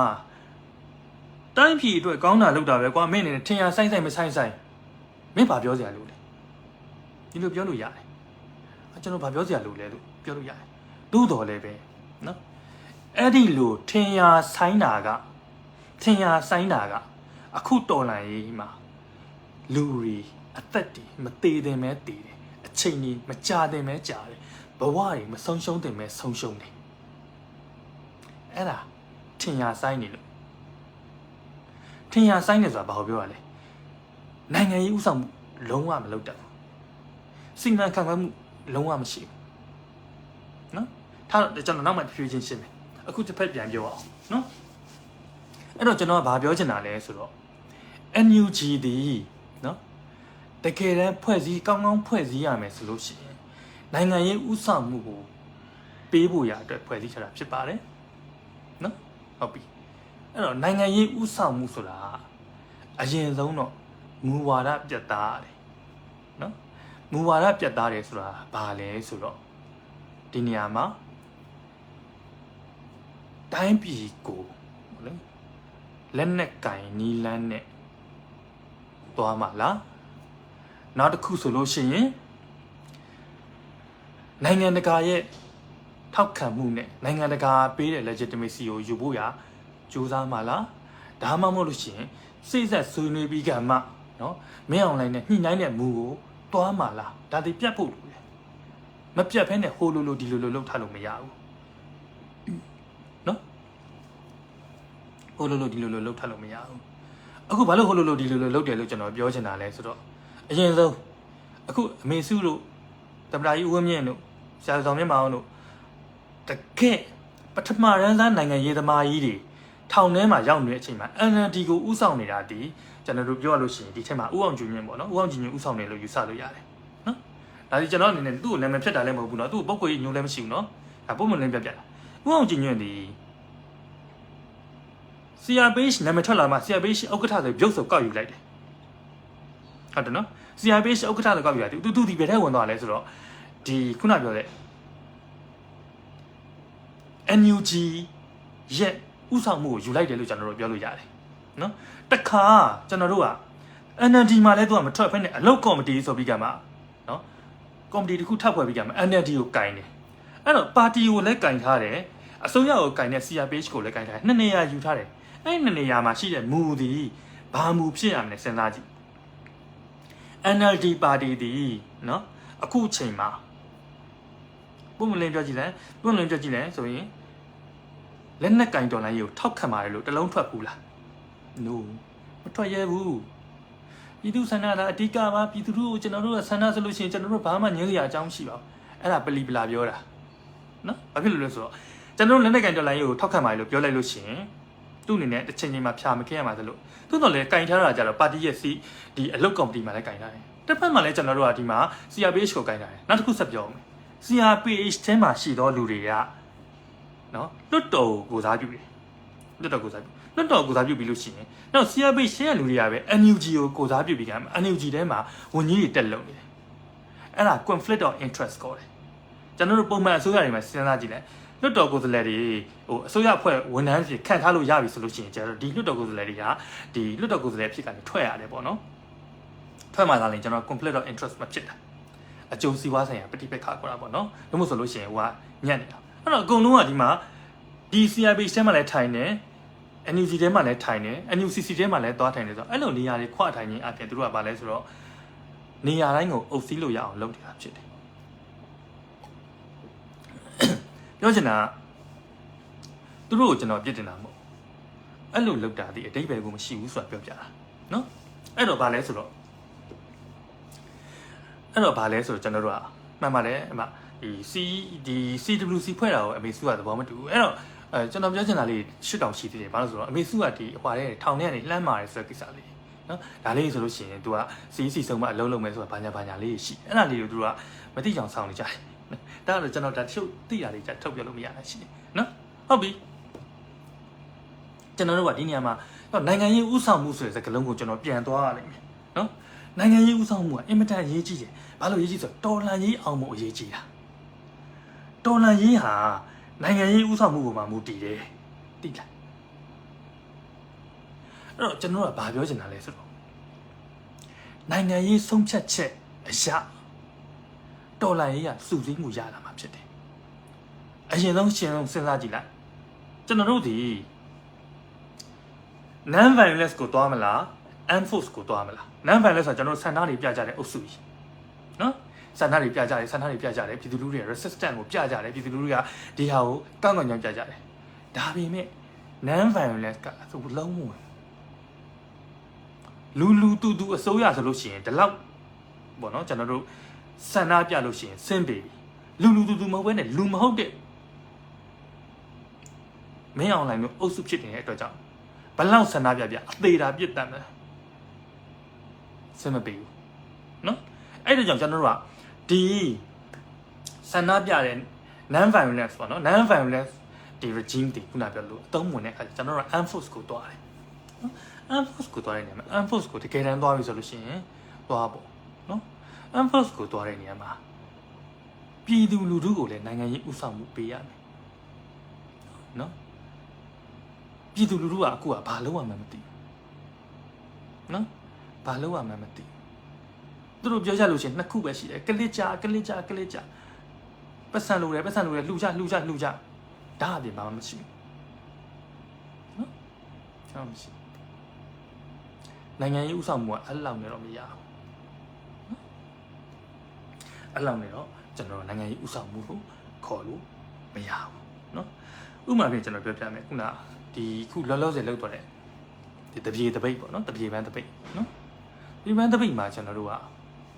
တပိတ်ဆိုတဲ့သဘောတရားဒီကျွန်တော်တို့ကဗာလဲဆိုတော့ဒီကိုစန့်ကျင်ချောင်းကိုပြနော်သဘောမတူချောင်းကိုပြနော်သဘောမတူအောင်ပြတဲ့နေရာမှာကိုယ့်ရဲ့ risk ကိုလည်းတည်ပြီးသားဖြစ်ရမယ်နော်ကို risk ကိုမှာဘလို့အန္တရာယ်ရှိဆိုတာလည်းတည်ပြီးသားဖြစ်ရမယ်ဒီအန္တရာယ်ကိုရင်ဆိုင်တဲ့တတိလည်းရှိကမှာကျွန်တော်တို့ကဆန္ဒပြကြတာဖြစ်တယ်ဘေးကမြောက်ပြီးလို့မရဘူးဆန္ဒဆိုတာကိုယ့်ရင်ထဲရလာတာဆန္ဒကကိုယ့်ရင်ထဲရလာဆန္ဒဆိုတာဟဲ့ပြကြရလို့ပြောလို့မရဘူးကိုပြချင်လို့ရှိရင်တယောက်တည်းလည်းပြလို့ရတယ်ကိုယ်ဆန္ဒကိုပြတာကိုမပြချင်လို့ရှိရင်မပြဘဲနေလို့ရတယ်ဆိုတော့ခုစင်မပြေတဲ့အချိန်ပေါ့နော်ဆန္ဒဆိုတာပြလို့ဖမ်းနေတဲ့အချိန်မျိုးမှာကျွန်တော်တို့ကဆန္ဒပြကြဆိုတဲ့လူတွေကပြင်ပကနေလှုပ်ဆိုတာအဓိပ္ပာယ်မရှိကျွန်တော်ယူဆတယ်နော်အဓိပ္ပာယ်မရှိဘူးဆိုတာအဓိပ္ပာယ်တစ်ခုတော့ရှိကောင်းရှိလိမ့်မယ်ပေါ့သို့တော့ဒီဟာဒီခုနပြောတဲ့အကျိုးနဲ့အဖြစ်ကိုချိန်ဆက်ကြည့်ရလိမ့်မယ်နော်အကျိုးနဲ့အဖြစ်ကိုချိန်ဆက်ကြည့်ဒီညမှာကျွန်တော်ပြောရမင်းအောင်နိုင်ဘာလို့မပြောရလဲမင်းအောင်နိုင်ပြောစရာအကြောင်းမှမရှိဘူးနော်မင်းအောင်နိုင်ဒီဘယ်သူလာကျွန်တော်တို့နှိပ်စက်မယ်ဆိုတည်ပြီးသားဖြစ်နေနော်အဲ့တော့ကျွန်တော်တို့ကဒီမှာအကျိုးနဲ့အဖြစ်ကိုချိန်ဆက်တယ်ဆိုဥပမာဆန္ဒပြခြင်းအပြင်နိုင်ငံတကာကနေပြီးကိုယ့်အပေါ်မှာအာရုံစိုက်သွားတယ်နိုင်ငံတကာနေပြီးကမှပို့ပြီးကမှဒီအကူအညီတွေပေးလာဆိုရင်ဒါပြတဲ့မယ်နော်ဟိုကနိုင်ငံတကာတည်သွားပါပြီဆိုပြီးခန်းကြတည်ဘူးနော်မတည်ကျွန်တော်တို့ကဗာလဲဆိုတော့ဟိုအခုချိန်ပါဖက်ရမ်းများသွားလိမ့်မယ်ကျွန်တော်ရမ်းမပြောတော့ဘူးเนาะအဲ့လိုမျိုးဖြစ်နေတာအဲ့ဒါကျွန်တော်တို့ကခုနကပြောနိုင်ငံရေးဥဆောင်မှုဆိုတာလိုတယ်ဆိုတာကျွန်တော်ပြောပြတာဖြစ်တယ်အဲ့တော့နိုင်ငံရေးဥဆောင်မှုမှာကျွန်တော်တို့ကခုနပြောသွားတယ်ဒီပေါ့နော်ခုနပြောတယ်တမိုင်းကိုလည်းသိရမယ်ဆိုတာကျွန်တော်ပြန်ဆက်အောင်မယ်เนาะဒါကျွန်တော်စောစောပြောသွားတယ်ခဏထားလိုက်အောင်တမိုင်းကိုသိရမယ်ဆိုတာဗာလဲဆိုတော့တမိုင်းတစ်လျှောက်မှာတိုင်းရင်းသားတွေရဲ့ခံစားချက်တွေကိုသိဖို့လိုတယ်နော်သိဖို့လိုတယ်ဆိုတာကအေးငါသိတာပေါ့ကွာဒီကောင်လေးငါတို့ဗကြုံအဆန်တို့ကပင်လုံစာချုပ်ချုပ်သွားတဲ့အတွက်ကြောင့်ငါတို့သူတို့ချင်းနဲ့ဖက်ဒရယ်မပေးလိုက်ဘူးပေါ့ကွာဦးနေဝင်းအာဏာသိမ်းသွားတယ်လေဦးနေဝင်းပေါ်မှာပုံချလိုက်တယ် ဦးနေပေါ်မှာပေါ်ချလိုက်တယ်ဒါပေမဲ့ကျွန်တော်တို့လူအပ်နေတာကအဲ့ဒါလည်းမဟုတ်ဘူးကျွန်တော်ကဓာတ်နဲ့နားလေရတယ်ဒီမှာရင်ပတ်နဲ့နားလေရတယ်ကျွန်တော်ဟိုတလောလုံးကကျွန်တော်တို့ဒီပေါ့နော်ဒီရှမ်းပြည်နယ်ရောက်သွားပြီပင်လုံမှာကျွန်တော်တို့ပေါ့နော်ဒီကျွန်တော် influencer တွေနဲ့အတိုင်းသားတွေနဲ့ပေးတွေ့တဲ့ပွဲလေးတစ်ပွဲလုပ်ပြီအဲ့မှာလွတ်တော်ကိုယ်စားလှယ်တယောက်နဲ့တွေ့တယ်ပေါ့နော်တိုင်းသားလွတ်တော်ကိုယ်စားလှယ်တယောက်နဲ့တွေ့တယ်သူကဘာအဆိုတင်သွင်းခဲ့လဲဆိုတော့ဒီပေါ့နော်ပင်လုံကြောက်တိုင်ပါပေါ့နော်ပင်လုံကြောက်တိုင်ပါရေးထားတယ်ဥနေဝင်ရေးထားတယ်စာတန်းရှိတယ်နော်ဘာလဲဆိုတော့ပြည်မတောင်တန်းမခွဲခြားဘဲနဲ့ဆိုရေးထားတယ်နော်မခွဲခြားဘဲနဲ့လွတ်လပ်ရေးအရာယူရန်ဆိုရေးထားတယ်ဒါပေမဲ့ပင်လုံစာချုပ်ရဲ့မူရင်းစာသားကတောင်တန်းပြည်မမခွဲခြားဘဲနဲ့လွတ်လပ်ရေးကိုရယူရန်နော်ဥနေဝင်ပြောင်းပြန်လာရေးသွားတယ်ပြည်မတောင်တန်းအဲ့တော့ကျွန်တော်ကိုပြောပြတယ်အဲ့ဒီတဲ့အဆိုကိုတင်သွင်းပြီးတော့အောင်မြင်ခဲ့တာကျွန်တော်ပြရတယ်အဲ့ဒီမတိုင်ခင်တော့ကျွန်တော်အဲ့ဒီသတင်းကိုဖတ်ဖူးတော့ကျွန်တော်ရေးတာပေါ့တောင်တန်းပြည်မနဲ့ပြည်မတောင်တန်းဘာမှန်းကွာလို့ဘာမှန်းထူးလို့လဲမဟုတ်ဘူးထူးတယ်နော်သူတို့ရဲ့စိတ်ထဲမှာငါတို့ကိုနှိမ်ထားတယ်ဆိုတာမျိုးခံစားနေခဲ့ရတဲ့သူတွေအဖို့ကပြည်မဆိုတာလေးကိုနောက်ပို့ပြီးတောင်တန်းကိုရှေ့ပို့လိုက်တာကသူတို့စိတ်ထဲမှာဒါသည်အောင်မြင်မှုတည်းရဒါသည်ဝမ်းသာမှုတည်းရလို့သူတို့ကအဲ့လိုခံစားအဲ့ဒါကရင်ပတ်ထဲရလာမှနားလေတာတို့မဆိုနားမလဲဘူးတို့မဆိုသူတို့တကယ်ခံစားခဲ့ရတာကိုကျွန်တော်တို့ကကြည့်ပြီးကြမှာနားမလဲကြားဘူးရမလားကျွန်တော်တို့ဗာလဲဆိုတော့ဒီဖုန်ကြီးကနေပေါ့လေသူအမြဲတမ်းသိရမလားဒီအနိစ္စဒုက္ခအနတ္တတရားတွေဟောနေတာနော်သူမေတော်ကြီးလဲဆုံးခံမှာသိရမလားကိုတော့ဒိဋ္ဌဒုက္ခအနတ္တလေးလို့ပြောတော့ကြတာဒါကြငါမေဖြစ်နေတယ်ကွာဆိုပြီးငိုတာပေါ့နော်အဲ့ဒါဘာလဲဆိုတော့ကိုယ်တိုင်ကြုံမှခံစားချက်ကနားလေတာနော်အဲ့တို့ကြောင့်ကျွန်တော်တို့ကဘာလဲဆိုတော့ဆိုလိုတာနိုင်ငံရေးဥဆောင်မှုပေးတဲ့နေရာမှာတိုင်းရင်းသားတွေကိုကျွန်တော်တို့တကယ်တမ်းနားလည်ခဲ့သလားတိုင်းရင်းသားတွေကိုတကယ်တမ်းကျွန်တော်တို့အလေးနဲ့ထားခဲ့သလားခုချိန်ထိကျွန်တော်တို့ကဘာလဲဆိုတော့ဘာပြောနေရလဲဆိုတော့ကျွန်တော်ခဏတွေ့တယ်ဗမာလူမျိုးကြီးဝါဒပေါ့နော်ဗမာလူမျိုးကြီးဝါဒပြောတဲ့အခါမှာဟာစစ်တပ်ကနှိမ့်ဆက်တာလေငါတို့ကနှိမ့်ဆက်တာမဟုတ်တာငါတို့ဗမာလူမျိုးကြီးဝါဒမရှိဘူးငါတို့ကဗမာလူမျိုးဝါဒမရှိဘူးဒီလိုပြောရတဲ့လူတွေအများကြီးတွေ့ဘူးလေကျွန်တော်လည်းပြောဘူးတယ်အဲ့လိုဆိုတော့စဉ်းစားကြည့်ဟာငါတို့ဗမာတွေကဘာဆိုင်တော့စစ်တပ်ကနေပြီးတော့သူတို့တိုင်းရင်းသားတွေနှိမ့်ဆက်တာငါတို့နှိမ့်ဆက်တာမှမဟုတ်တာဗမာလူမျိုးကြီးဝါဒဆိုတာမရှိဘူးအဲ့မဟုတ်ဘူးဗမာလူမျိုးကြီးဝါဒဆိုတာရှိတယ်ဘာဖြစ်လို့လဲဆိုတော့ကိုကမတိလိုက်မတိပါတာตาယာနေခဲ့တာတိလားဗမာတွေကိုအခွင့်အရေးပေးထားတာကိုကမတိလိုက်မတိပါတာตาယာနေခဲ့တာ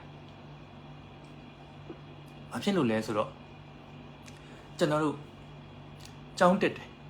နော်ကျောင်းက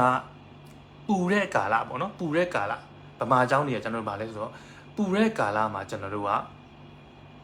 ပိတ်တယ်နော် March April မှာပိတ်တယ်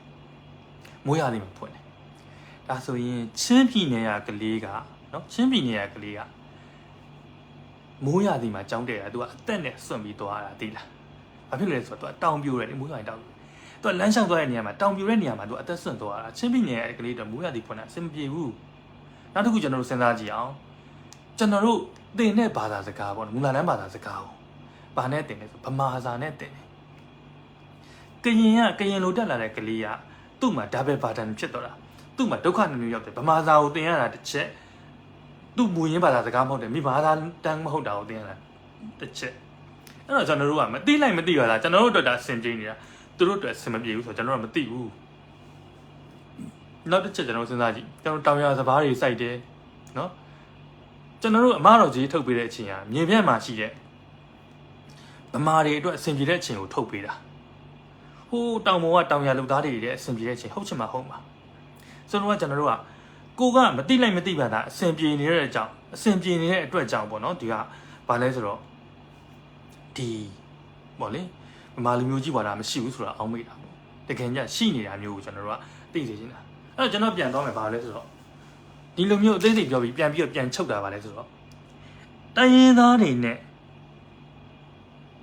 ဘယ်လိုဆက်ဆံမယ်ဘယ်လိုပေါင်းသင်းမယ်ဆိုတော့နိုင်ငံရေးဥဆောင်မှုမရှိဆိုလိုတာအဲ့နိုင်ငံရေးဥဆောင်မှုမှာအင်မတန်ညံ့တယ်တိုင်းရင်းသားတွေကိုစီယုံရမယ်ဒေါက်တာဒုက္ခမှာပြောထူးပြီးတော့စီယုံနေစရာလိုလားဗျာတဲ့ကျွန်တော်တို့ရဲ့တောင်အရင်မှသူတို့ကစစ်ကောင်စီကိုတော်လှန်ခဲ့တာတဲ့ထူးပြီးတော့စီယုံနေစရာမလိုဘူးဗျအလိုတာပေါ့ဘာဖြစ်လို့လဲသိလားစစ်တပ်ကိုသူတို့ကတော်လှန်နေကြတဲ့အချိန်တုန်းကအဲ့ဒီ NLD ပါတီကနေပြီးကံမှာစစ်တပ်ဖက်ကနေရပ်ပြီးကံမှာသူတို့ပေါ်မှာနှိပ်ကွက်ခဲလို့သူတို့ခံစားခဲ့ရတာတွေကိုမဖြစ်ဖြောက်ရသေးဘူးနော်မဖြစ်ဖြောက်ရသေးဘူးအဲ့လိုမျိုးရှိတယ်အဲ့တော့ဗာလဲဆိုတော့ဆိုလိုတဲ့သဘောကဗာလဲဆိုတော့ဟိုတစ်ခါတုန်းကဒီတော်လိုင်းစာကလာတော့ကိုလွန်ကိုလက်ကကောက်တယ်ကျွန်တော်တို့မှတ်မိပါတယ်ဗာလဲဆိုတော့အကုန်လုံးပေးပြီးကံမှာကိုတိုင်းကိုစီယူပြီးတော့တိဆောက်လို့ရှိရင်ねရယူတဲ့နိုင်ငံပဲဖြစ်မယ်ကိုတိုင်းပေးတိဆောက်မှရတဲ့နိုင်ငံဖြစ်မယ်တိုင်းသားတွေမှာပေးစရာဘာပဲကြံတော့ဘာမှမကြံနော်ဆိုလိုတာကကျွန်တော်တို့ကတိုင်းရင်းသားတွေနဲ့ပတ်သက်တော့နိုင်ငံရေး policy ရှိလို့ရှိရင်ဘယ်မလဲ MOU ဘယ်မလဲလက်မှတ်ထိုးပြီးသားမရှိဘူးရှိကြအောင်ဆောင်ပြီးတော့ပြည်သူလူထုကိုနားလည်ပါရိုက်နေတာဖြစ်တယ်ကျွန်တော်တို့ရဲ့အခုနိုင်ငံရေးဥဆောင်မှုက NUG ပါတီရဲ့နိုင်ငံရေးဥဆောင်မှုဆိုပြီးတော့စဉ်းစားကြည့် NUG ပါတီက NUG အစိုးရပေါ့နော်ကျွန်တော်ပါတီလို့ပြောတာ NUG အစိုးရကနိုင်ငံရေးဥဆောင်မှုမှာသူ့ရဲ့ concept ကဘာရှိလဲတစ်ကငွေအဓိကပတ်စံရရင်အောင်မယ်ဒီလိုပြောနေတာနှစ်ချက်က populist politics lobby နိုင်ငံရေးပေါ့နော် popular ဖြစ်တဲ့သူတွေစုစည်းပြီးသူတို့ပြောရင်အောင်တယ်ဆိုတာလုပ်တယ် popular ဖြစ်တဲ့သူတွေနဲ့စုစည်းပြီးကမှကြိတ်နေတာ popular ဖြစ်တဲ့သူတွေနဲ့ပြည်သူလူထုကိုဟောပြုတ်နေတာနော်သူတို့ကဘာလဲဆိုတော့ငွေအဓိကနိုင်ငံရေးလုပ်တယ် popular နိုင်ငံရေးလုပ်တယ်နောက်တစ်ခုကဘာလဲဆိုတော့ဒီနိုင်ငံရေးအားကိုးတယ်နိုင်ငံခြားကိုအားကိုးတယ်နိုင်ငံခြားကနေပြီးကမှအားကိုးတယ်ဘာတဲ့ခုရှင်းကြည့်လိုက်လို့ရှိရင်နိုင်ငံခြားကလွတ်တော်ကိုယ်စားလှယ်တွေနဲ့ဖက်ရက်ပြီးကမှဓာတ်ပုံရိုက်ရတာအရသာရှိနေကြတယ်နော်တိုင်းရင်းသားကောင်းဆောင်တယောက်နဲ့ဖက်ပြီးတော့ဓာတ်ပုံရိုက်ထားတာရှင်တွဲပြီးတော့ဓာတ်ပုံရိုက်ထားဓာတ်ပုံရှိလားရှိရင်ကျွန်တော်ပြမရှိဘူးဘာလို့မရှိရလဲသိလားတိုင်းရင်းသားတွေနဲ့ဖက်ပြီးကမှတိုင်းရင်းသားတွေကိုအလေးထားအောင်မှမသိလို့တော်လှန်ရေးကာလ3နှစ်အတွင်းမှာဘယ်တိုင်းရင်းသားကောင်းဆောင်ဗိုလ်ချုပ်ကွန်မွန်နဲ့အတူရိုက်ဖူးလားနော်ဘုံနေသားမြတ်နဲ့အတူရိုက်ဖူးလားဘယ်သူနဲ့မှမရိုက်ဖူးနိုင်ငံခြားလူတွေနဲ့ဆိုရင်အာရဝန်တာပြန်ပြီးလက်တဆွဲနှုတ်ဆက်ကုတ်ကြီးတွေဝစ် no တိုင်းရင်းသားတွေနဲ့အဓိကထားမယ်နိုင်ငံခြားကိုအာမကိုနဲ့နော်နောက်တစ်ခု NGO အရန်ဆန်တယ် NGO အရန်ဆန်တယ်ဒါဘာလို့လဲဆိုတော့ကျွန်တော်စဉ်းစားကြည့်လေဆိုရင်ဒီထဲမှာရှိတယ်ပေါ့နော်ဒီ NUG ထဲမှာရှိတဲ့ခေါင်းဆောင်တွေကတော့အများသောဖြင့်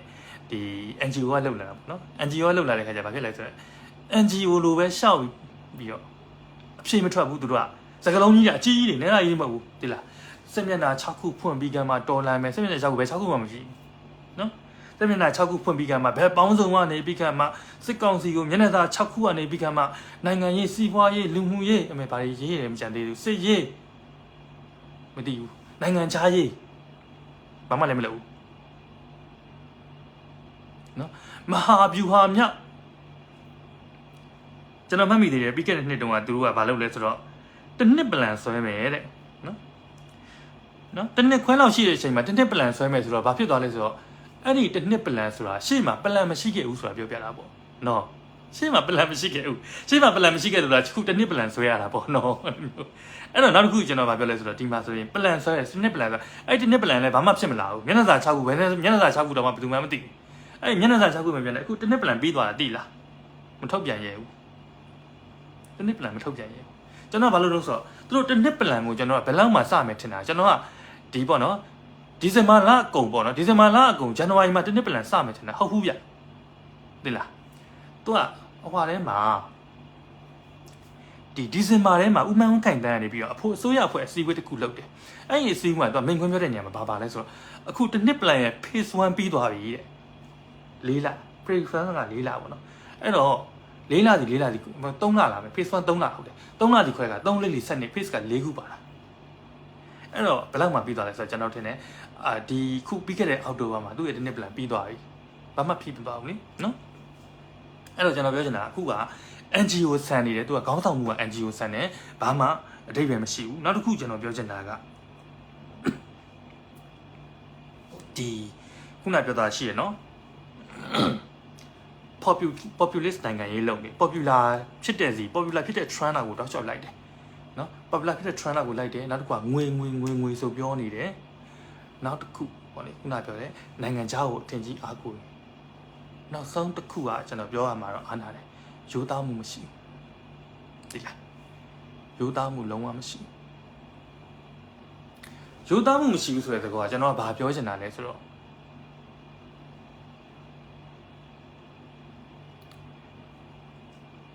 ကိုပြောခဲ့တာတွေက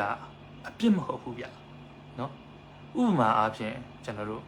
သူတို့ပြောခဲ့တာတွေအများကြီးကျွန်တော်ခေါင်းထဲမှာအများကြီးရှိရထည့်ထားတယ်လားဘာဖြစ်လဲဆိုတော့ဒါတွေကအရေးကြီးလို့နိုင်ငံရေးသမားတယောက်ရဲ့ဂတိဆိုတာမျိုးကအစိုးရတယောက်ရဲ့ဂတိဆိုတာအစိုးရလူကြီးတယောက်ရဲ့ဂတိဆိုတာမျိုးကဖြစ်အောင်လုပ်ရတယ်နော်အရေးကြီးလို့ဘာလို့ဆိုတော့သူတို့က2021ထဲမှာသူတို့ကဗာလဲဆိုတော့တမတာကြီးပေါ့နော်ဒူဝါလည်းရှိလိုက်ရပါပြောလဲဆိုမကြခင်မှာတဲ့ကျွန်တော်တို့နိုင်ရမှာဖြစ်တဲ့အတွက်ကြောင့်ကျွန်တော်တို့ကဒီနိုင်ရတဲ့အချိန်မှာပြန်လည်ပြင်ဆင်ရေးတွေပြုပြင်ထားကြပါဆိုတာပြောတယ်နောက်တစ်ချက်ကဗာလဲဆိုတော့2021နှစ်စပိုင်းမှာဒီကိုဟွာကဒီကိုနိုင်ထူးအောင်နေပြီးကမကြခင်မှာမြို့သိမ်းတိုက်ပွဲတွေဖြစ်လာနိုင်ပါတယ်အခု3နှစ်လောက်ကြာပြီပေါ့နော်အဲ့လိုမျိုးပြောတယ်နောက်တစ်ခုက2020နှစ်စပိုင်းမှာမြန်မာနောင်နဲ့ဦးမန်းခိုင်တန်းတွေကမှအင်တာဗျူးလုပ်တယ်။နောက်ပြီးတော့တော်လိုင်းရဲ့အခြေအနေဘယ်လိုဖြစ်နေလို့မေးတဲ့ခါကျလို့ရှိရင်ကျွန်တော်တို့ဒီနှစ်တော့အကြောင်းမခံပါဘူးဗျာတဲ့။ဒီနှစ်ဆို2020နှစ်နော်။နောက်တစ်ခုကိုတင်ထွန်းနိုင်ကပြောခဲ့လေတော်လိုင်းရဲ့ကာလကို2နှစ်လို့သတ်မှတ်ထားတဲ့အတွက်ကျွန်တော်တို့ဘောင်းတွေကို2နှစ်အနေနဲ့ထားခြင်းဖြစ်ပါတယ်။ဟုတ်ပြီ။ဆိုလိုရာမျိုးကပြည်သူလူထုကိုဒီလိုဂတိတွေပေးခဲ့ကြတယ်။အဲ့ဂတိတွေမတီးဘူး။မတီးတာပြဿနာမရှိဘူး။မတီးရင်တောင်းပန်လေ။ကျွန်တော်ဒီလိုပြောခဲ့တာမှားသွားပါတယ်ကျွန်တော်တိုက်ပြည်အခြေအနေမှာဒီလိုမျိုးတွက်ချက်ခဲ့တာမှားသွားတယ်ကျွန်တော်တို့ဒါနဲ့ဒီလိုတော့တောင်းပန်တယ်ဒါဒီကျွန်တော်တို့ကဒါဒီတာဝန်ယူမှုခေါ်တယ်တာဝန်ခံမှုခေါ်တယ်နော်ဒါမျိုးမရှိဘူးနော်နောက်တစ်ချက်ကရိုးသားမှုဆိုတဲ့ကျွန်တော်ဗာလဲပြောရလဲဆိုတော့အစိုးရတရက်လောက်ပြီဆိုလို့ရှိရင်ငွေကုန်ကြေးကြရှိမယ်ကျွန်တော်လက်ခံတယ်သိလားငွေကုန်မယ်နောက်တစ်ခုကအစိုးရတည်းလောက်ပြီဆိုလို့ရှိရင်ဘာအစိုးရလဲပြတ်သားတာလုပ်ဖို့လိုတယ်နော်ဘာဖြစ်လဲဆိုတော့တော်လန်ရေးအစိုးရဆိုလို့ရှိရင်တော်လန်ရေးပဲလုပ်နေစင်မြိုင်အစိုးရဆိုရင်စင်မြိုင်အစိုးရပဲလုပ်နေနော်အဲ့တော့ဒီနေရာမှာမလူအပ်တဲ့ဝန်ကြီးဌာနတွေကိုကျွန်တော်တို့ကဖွဲ့ထားတာဒါလည်းလူတိုင်းလည်းသိနေပါပြီသူတို့လည်း queue လည်းမဆိုင်ပါဘူးဘယ်လောက်ပြောမလူတဲ့ဝန်ကြီးဌာနတွေဖွဲ့ပြီးကြမှာပတ်စံကြီးဖြုံးနေတာနော်ပတ်စံကြီးဖြုံးနေတာဥပမာပြင်ကျွန်တော်တို့လက်စစ်ဝန်ကြီးဌာနဘာလို့မှာတော့ဟိုနေ့ကတော့မီတာဘောက်တွေဆင်ပေးမယ်ပြောတယ်ကိုယ်ဆင်မလားတော့မသိဘူးနော်အဲ့တော့ကျွန်တော်တို့ကဘာလဲဆိုတော့ဒီနေရာမှာကဲမလိုတဲ့ဝန်ကြီးဌာနတွေဖွဲ့ထားတယ်ဖွဲ့ထားပြီးခံမှာထားပါတော့ဖွဲ့လိုက်ပြီးပဲထားဒီဝန်ကြီးတွေကိုကျွန်တော်တို့လာတာပေးရမယ်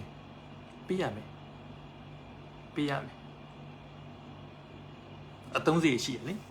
လာစာမယူဘူးဆိုလို့ရှိရင်ခိုးစားတော့မှာဟုတ်နော်အဲ့ကြောင့်လမ်းစာပေးရမယ်ဆိုလို့ရှိရင်ကျွန်တော်တို့ကလမ်းစာပေးလိုက်ပေါ့လမ်းစာမပေးပါဘူးကျွန်တော်တို့ကအကုန်လုံးကိုထမင်းကိုစားလုပ်နေဆိုတော့ဒီ3နှစ်အတွင်းမှာသူတို့ကဘာတွေလှုပ်ရှားနေကြတော့9ကြော်ရောင်းနေရလားအဲ့လိုလူလိမ်မလုံးနဲ့လေကျွန်တော်တို့ကမလင်ရဘူးပြည်သူကိုမလင်ရဘူးနော်ပြည်သူထဲမှာမရှိဘူးပေါ့ဘာပြည်သူထဲမှာတော့ဟုတ်မှာမဟုတ်တာနောက်တစ်ခုကကျွန်တော်ပြောနေတဲ့တောက်စားမူယူတုံဖြုံးနေတာတကယ်နော်ကျွန်တော်နောက်နေရမဟုတ်ဘူးနာမည်ဖြတ်နေတာမဟုတ်ဘူးမုံလို့ပြောနေတာမဟုတ်ဘူးတကယ်လုံနေလို့ပြောတာတကယ်လုံနေတာဒီတော့အလုတ်ဖြစ်သွားလို့ရှိရင်တို့တောက်စားတာဘာမှမရှိပါဘူးနော်တိုင်းပြည်ကလူထားတာဒီလောက်ကတော့ပြဿနာမရှိဘူးအလုတ်မဖြစ်တဲ့အခါကျလို့ရှိရင်ဒါကပြောစရာဖြစ်လာတယ်အလုတ်မှမဖြစ်တာနောက်ချက်ကဘာလဲဆိုတော့စီစဉ်မှုအမြဲတမ်းအရေးကြီးတယ် စစ်လုတ်တယ်ဆိုလို့ရှိရင်ကျွန်တော်တို့ကလုတ်ကိုလုံးအောင်မဲ့အချိန်ဖြစ်တယ်။ဘာဖြစ်လို့လဲဆိုတော့အခုတကယ်မျိုးသိမ့်တိုက်ပွဲတွေဆင်တော့မဲ့အချိန်ကြာမှကြည်ရမရှိဘူး။မရှိဘူး။နော်ကြည်စမ်းမရှိဘူး။အဲ့ဒီတော့ဘလို့သိမ့်မှာတော့တလိုင်းပြီးတလိုင်းလာမယ်ဆိုပြီးကိုပတ်စံထက်ကောက်နေတယ်ပတ်စံထက်ကောက်လဲသူတို့စီမရဘူးဘာဖြစ်လို့လဲဆိုတော့သူတို့လှုပ်ထားတဲ့ရင်းမှာကျွန်တော်ပြောပြမယ်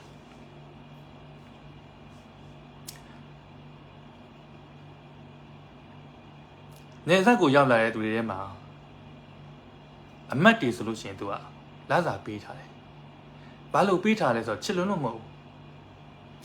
CRPH ကလှုပ်ချင်တယ်လို့လုပ်နေတာကိုသူတို့အတန်ထွက်လာမှာဆိုလို့ဒီလောက်3000 3သိန်းပေါ့နော်နေစရာပေးထားတယ်နော် CDM တွေရောက်သွားရင် no ရဲ CDM ကြတော့တစ်ခါပေးပြန်ရောစစ်သား CDM ကြတော့ထောင်စီလားမသိပေးတယ်နောက်သူတို့အမျိုးတွေအဆွေတွေဆိုလို့ရှိရင်တော့ safe out ထားပေးတယ်ဆိုလို့ကဘာလဲဆိုတော့အုပ်စုဖွဲ့ပြီးကမှငါတို့အတွက်ဆဲပေးမဲ့လူရန်စားတရက်ကိုအလုတ်ပေးတယ်ဆိုပြီးကမှဖန်တီးထားတာအဲ့ဒါဒီလူမိုက်ကိုင်းဖွဲ့တဲ့အဆင့်ပဲရှိတယ်နိုင်ငံရေးဥဆောင်တာမဟုတ်ဘူးလူမိုက်ကိုင်းဖွဲ့နေတာနော်ကျွန်တော်ပြောတာရမ်းများသွားပြီထင်တယ်ကျွန်တော်ထင်တယ်ပြင်းသွားပြီထင်တယ်ကျွန်တော်နောက်ရက်မှဆက်လိုက်ရမလားဒါမှမဟုတ်လို့ရှိရင်အခုဆက်ပြောရမလားနော်အဲ့တော့ကျွန်တော်ဆိုလိုတာကဘာလဲဆိုတော့တကယ်တမ်းလုတ်တင်တာတွေမလုတ်ဖဲနဲ့ဟောနော်ငွေရေးကြေးစီစစ်မှုကိုမလုတ်ဖဲနဲ့လှုပ်ချင်တယ်လို့တွေထလှုပ်တဲ့အတွက်ကြောင့်ငွေကြေးလေလွတ်မှုတွေအများများခဲ့တယ်အရန်ကိုများတယ်လေလွတ်မှုတွေအများများတယ်ဟောဆိုကျွန်တော်တို့ကဒါတွေကြားနေရတာဘယ်သူမှဖြင့်လိန်သွားပြန်ပြီအဲ့တော့မင်းတက်တည်ပြဆိုကျွန်တော်တက်တည်ရှိဘူးလေဘယ်သူမှကိုလိန်ခံရတယ်မပြောဘူးတိုးတော်လဲခုနပြောလို့သူတို့ချင်းချင်းရှန်ထွက်လာတဲ့စကားလုံးတွေကကျွန်တော်တို့မှသိနေရတာပဲအဲ့တော့တက်တည်ရှိတာမရှိတာဆိုတဲ့စကားကြီးလာမပြောနဲ့ကိုယ်တိုင်ထုတ်ပြန်လိုက်မထုတ်ပြန်မနဲ့တက်တည်ပြလိုက်ဆိုကျွန်တော်ပြနိုင်ဘူးသူကဘာနဲ့ထိန်းထားလဲဆိုတော့တော်လှန်ရေးကာလာရေးအကုန်ချပြလို့မရဘူးအကုန်ချပြလို့မရဘူးလေချပြလို့မရတာမဟုတ်ပါဘူးချမပြရဲတာပါနော်ချမပြရဲတာဘာလို့ချမပြရဲလဲဆိုတော့ကျွန်တော်တို့ကပေါ်ကုန်မှာဆိုလို့ပေါ်ကုန်မှာဆိုတချို့ဒီများသောအားဖြင့်ပေါ့နော်ကျွန်တော်တို့ကအစိုးရဝန်ထမ်းတယောက်လုပ်ခဲ့တဲ့လူတယောက်အနေနဲ့ဘတ်ဂျက်ဘယ်လိုခွဲလဲဆိုတာတိကိုတိရဘတ်ဂျက်ဆိုတာအောက်ကနေပေါင်းရတာလေအောက်ကနေပြီးဘာလို့ချင်းစီစစ်ပြီးမှပြန်ခွဲပြီးပြန်ခွဲချရပါတော့သူတို့ဘတ်ဂျက်ကိုသူတို့ခွဲချင်လို့ခွဲတယ်နောက်တစ်ခုကဘတ်ဂျက်နှစ်အလိုက်သူတို့ report မရှိနောက်တစ်ခုကစင်းစစ်မရှိနော်စင်းစစ်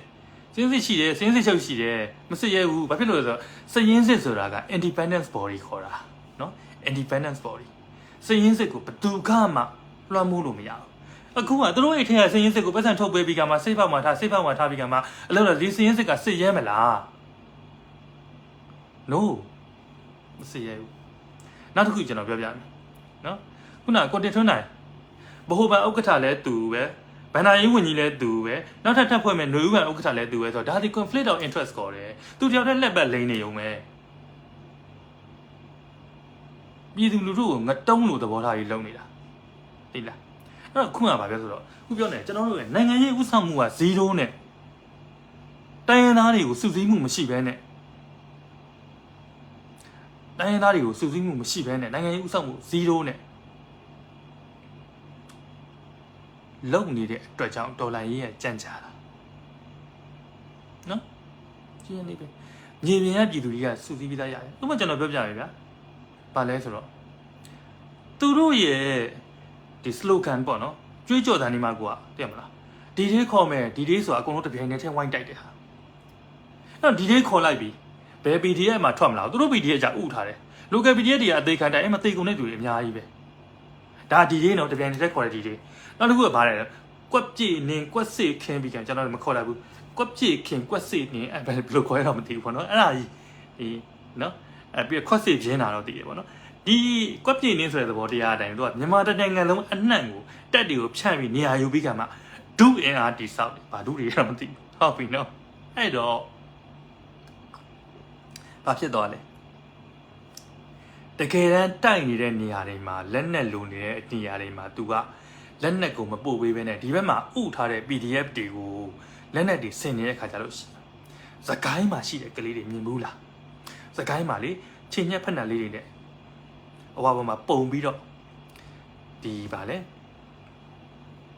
ထင်းမုံပေါ်မှာလက်လုံတလုံးတိုးလေးတွေနဲ့ထင်းမုံပေါ်မှာပုံပြီးမီးရှို့ခံတဲ့ကလေးတွေမှတ်မိသေးလားအဲ့ဒီအချိန်တုန်းကသူတို့လက်နက်တွေရောင်းစားနေခဲ့ကြတာဘုံတကား live ကိုပြန်သွားကြည့်နော်လက်နက်တွေရောင်းစားနေကြတဲ့အချိန်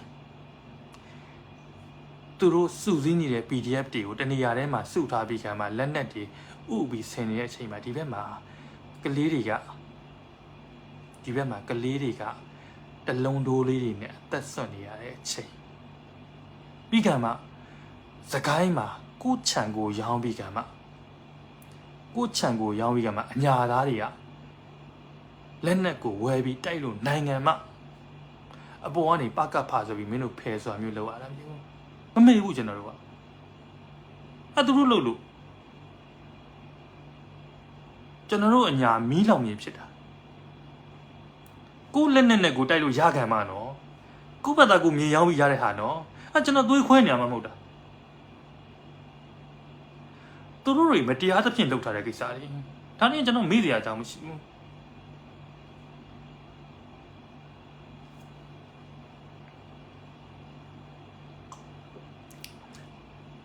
ဆိုလိုတာကဘာလဲဆိုတော့အဲ့ဒီနိုင်ငံရေးဥဆောင်မှုစောက်တလွဲလုပ်လို့အခုကြာတာအခုအချိန်ကျွန်တော်တို့စကိုင်းကိုပုံပြီးတော့လက်နက်တွေရသမျှပုတ်ထားမယ်ဆိုလို့ရှိရင်အဲ့တော့ပုတ်ထားမယ်ဆိုလို့ရှိရင်တော်လိုင်းအောင်ပြီးတော့ကြာလာပြီ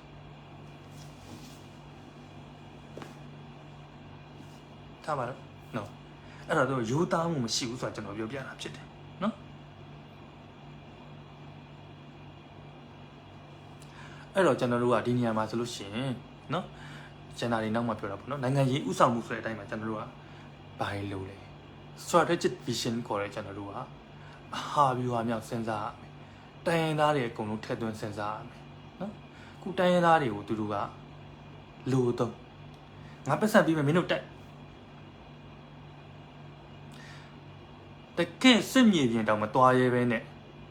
မြန်မာပြည်ထဲမှာရှိပါရဲဆိုပြီးတော့မဲဆောက်နဲ့ဂက်တပြစ်လောက်ဝေးတဲ့နေရာမှာနေပြီးကမှနေချင်းမြန်ပစုံကင်မှာစားနေပစုံကင်ဟိုမှာဘဲဆိုင်မှာဘလို့လေးလုပ်ပေးပါဆိုတာမျိုးပြီးတော့ထဲမှာရှိတယ်လောင်းမလားလို့လာသေးတာသိနေတာပဲအဲ့38မိနစ်ဒီဘဲမှာရှိလေအပြင်39မိနစ်အတဲ39မိနစ်ဒီဘဲမှာရှိရသိနေတာပဲပလီပလာတွေလျှောက်ပြောနေတာအဲ့လိုလိန်တာတွေကြောင့်ကျွန်တော်တို့ကမယုံတာအဲ့တော့ strategic vision ရှိရမယ်ဆိုကျွန်တော်ရိုးလေးပြောမယ်ဆိုလို့ရှိရင်တိုင်းရင်းသားတွေကိုတကယ်တမ်းရိုးသားသားနဲ့ကျွန်တော်တို့တကယ်ပဲပေးမယ်ဆိုတော့လုပ်ရမယ်နောက်ရကျွန်တော်ဆက်ပြောမယ်ဗာပြောမလဲဆိုတော့ကျွန်တော်တို့ဒီမှာဒီ Federal Unit တွေဆိုပြီးသူတို့ကကြိုပြီးခံမှာအခုကဖြာခဲနေပြီဒါတွေကကျွန်တော်အသေးစိတ်ပြန်ပြောစရာတွေအများကြီးရှိတယ်မပြောချင်လို့ညင်နေတာနော်အဲ့တော့နောက်တစ်ခုက adaptability ပေါ့နော် adaptability ဆိုတော့ကပြောင်းလဲပြင်လဲဖြစ်ရမယ်အရင်တော့ကျွန်တော်တို့ကဒီနေရာမှာကျွန်တော်တို့ကဒီ non violence နဲ့လုပ်ခဲ့တယ်အခု enforce ပြောင်းသွားကြောင်းဝန်ခံလေနော်ပြောင်းသွားမယ်ပြောင်းတာပြဿနာဖြစ်အဲ့လိုမျိုးဟိုတော့အဟောင်းကြီးဂိုင်းပြီးကမှခုနပြောလို့ဒီ CDN မလုပ်တဲ့ဝန်ထမ်းတွေအေးအေးယူမယ်လို့သိရမလားဘာနဲ့အေးအေးယူမှာတော့နောက်ပြန် back date နဲ့ပြန်အေးအေးယူရဘယ်ရဲ့အဝါမှာရှိလို့ရာဇဝတ်မှုတစ်ခုဖြစ်တယ်ဆိုလို့ရှိရင်အဲ့ဒီအချိန်မှာရာဇဝတ်မှုဖြစ်ပွားတဲ့အချိန်မှာရှိနေတော့ဥပဒေနဲ့ပဲအေးအေးယူရမယ်2021ကလူသတ်မှုကိုနော်လူသတ်မှုကို13နှစ်ချရမယ်ဆိုလို့ရှိရင်2021မှာဖြစ်တဲ့လူသတ်မှုကို2023မှာလူသတ်မှုကိုကြိုးပေးရမယ်ဆိုရဲအမှုနဲ့တန်သွားပြီးကမှအေးယူလို့မရဘူးဗတ်တိတ်နဲ့ပြန်ပြီးကမှဟိုပါလဲနန်းစီတန်နေအေးယူမယ်လို့ပါတော့အဲ့လိုမျိုးဟိုနိုင်ငံခေါင်းဆောင်လုပ်တဲ့လူတယောက်ကအဲ့လိုကြီးပေါ်တော်တော်ကြီးတုံနေရင်ကျွန်တော်တို့က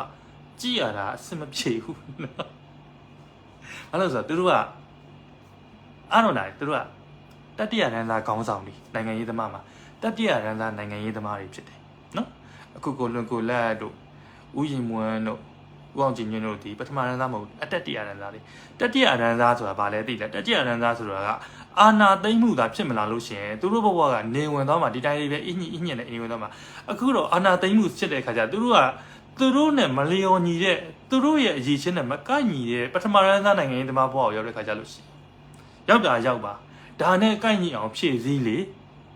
ကိုကတက်တရရန်သားသမားလောက်ပြီးကမှပေါ်တော်ကြီးဆက်လုပ်နေလို့ရှင်တော့ကျွန်တော်တို့ကပြောမှာပဲဟုတ်တော့မလားသူ့နေရာနဲ့သူလိုက်ညီတဲ့အရေးချင်းကိုမဖြည့်စည်းနိုင်တော့ပြောမှာပဲ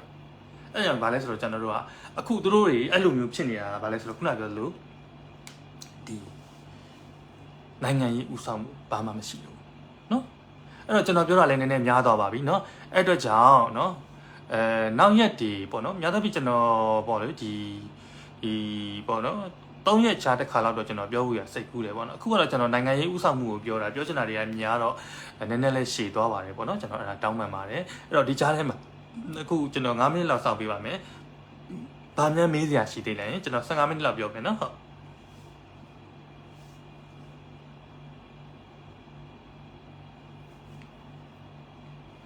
မေးစရာတွေဘာတွေများရှိသေးလားမသိဘူး။တကယ်လို့ကျွန်တော်မိတ်ဆွေဖြစ်ချင်တယ်ဆိုလို့ရှိရင်တော့ချက်ဘက်ကလာပြောထားလို့ရှိရင်ကျွန်တော်ပြောအဝပြပါမယ်နော်ဟုတ်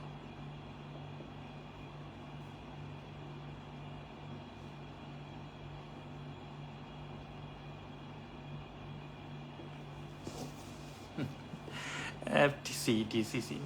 ဟိုအခုလေအဲ့ဒီအကြောင်းကကျွန်တော်တရက်သက်ပြောမှရမှာသိလားအဲ့တိုင်းရင်းသားတွေလက်ခံထားတဲ့ဟိုနဲ့ NUG နဲ့လက်မခံရဆိုတာလေ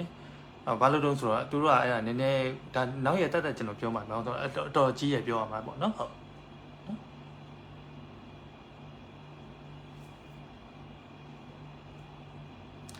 အညာကိုဘလို့ဝိုင်းဝန်းပံ့ပိုးကြမလဲတဲ့ကျွန်တော်တော့ဒီမြေပြင်ကိုတကယ်တမ်းရောက်တဲ့သူတွေစီပဲကျွန်တော်တို့သွားစီချင်တာပေါ့နော်အဲ့လိုမျိုးနော်ပြီးမှကျွန်တော်ဒါလေးတက်ပြောပါမယ်နော်ဟုတ်ကဲ့ပါနော်အထိုင်ကျွန်တော်ပြောပြပါနော်ဟုတ်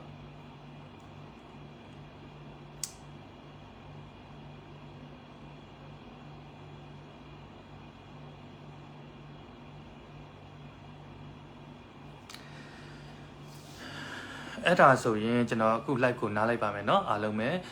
ကျေးဇူးတင်ပါတယ်လို့เนาะနောက်ရက်ဒီနားထောင်ရင်လည်းနားထောင်ပေးကြပါလို့เนาะဟုတ်ကျေးဇူးပါ